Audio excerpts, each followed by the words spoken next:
This is why you need to know about the eared grebe. Buckle up, bird lovers. The eared grebe is nature's acrobat and it's got moves. With its striking red eyes and golden ear tufts, this bird is a showstopper. But wait, it gets better. They can walk on water. Well, almost. These little wonders perform a dance called foot pattering to stir up food.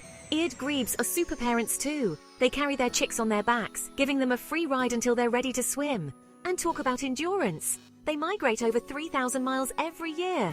But their secret? They bulk up before the journey, nearly doubling their weight. Then they shrink their digestive organs to make room for flight muscles. It's like a built-in transformer mode. So next time you're by a lake, keep an eye out for the eared grebe. They're more than just a pretty face. They're nature's ultimate performers. Catch you in the wild, bird lovers.